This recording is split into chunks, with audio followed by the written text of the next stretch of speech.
describe him to me. And Muslims, look at the description of your Rasul. And for some, this would be the first time you hear what your Prophet looked like. I saw a man of striking appearance. ظاهر الوضاء أبلج الوجه, radiant face, حسن الخلق, beautifully created. لم تعبه الثجلة, his belly wasn't protruding. ولم تزر به السعلة, nor was his head disproportionate and small. وسيم قسيم, proportionate and delicate, finely made, a specimen of a creation.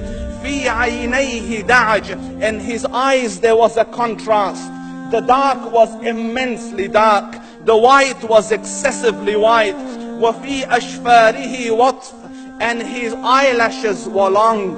وفي صوته صهل, and in his voice was a natural echo. وفي عنقه سطع, and his neck was elegantly long.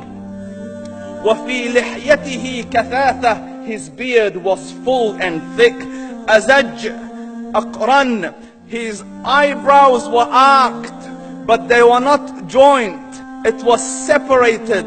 In Samat فعليه الوقار, when he was silent, dignity covered him. وإن تكلم سماه وعلاه البهاء, and when he spoke, it was audible and clear, almost commanding and overtaking.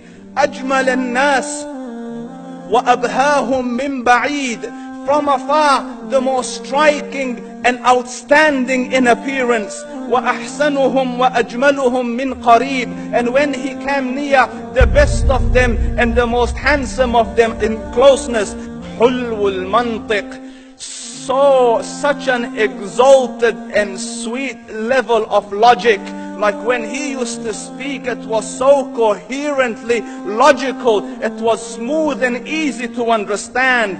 فصل لا نزر ولا هذر, he was to the point, not excessive, nor too short.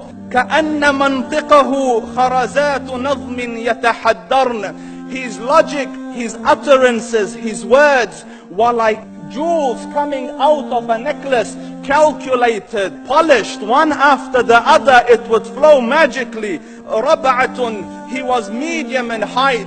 Your eye didn't have to strain to look up at him, nor was it tedious to look down at him. He was a comfortable sight to look at. له رفقاء يحفون به, he had friends, the people that were with him, they were working around him to try to serve and protect him.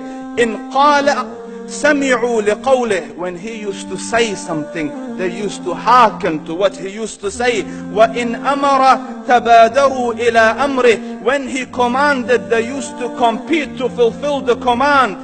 This is Muhammad Rasulullah. This is Muhammad Rasulullah. Anas ibn Malik says, he says, I came out one night, it was the full moon night.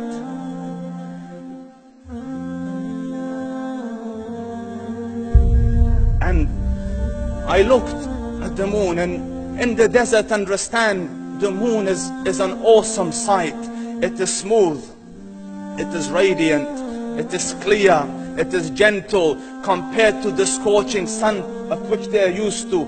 So the moon was the epitome of beauty. So he says, I came out at a full moon night and I looked at the moon and I saw it, beautiful, handsome. So I said, let me go see if the moon is more handsome or my Prophet is more handsome. Let me see if that is more beautiful or the Prophet is more beautiful. So I went and I saw him standing afar. So I looked at his face and I looked at the moon, and I looked at his face, and I looked at the moon, and I looked at his face, and I looked at the moon, and he said, Wallahi, he was more handsome than the moon in its entirety. That is just the look of your Rasul.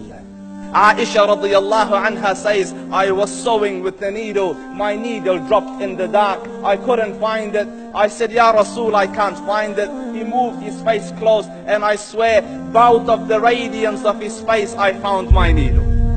And the Prophet ﷺ was mind-bogglingly handsome. But his handsomeness was covered with waqar and jalal and hayba. The Sahaba say, when we used to sit at his feet, two feelings conflicting would come on the heart. The first one, you wanted to look at him. You wanted to behold the majesty of his face. And when you wanted to look up, shyness used to overtake you, so you used to look down. Amr ibn al-As says, I sat with him many times, but if you ask me to describe his face, I can't describe it. I wouldn't be able to look up to him ijlalan wa ta'zeeman. I couldn't look up at him. And that is why he didn't have the problems that Yusuf alayhi salam had. Because it was difficult to penetrate the awe and the splendor of the Rasul.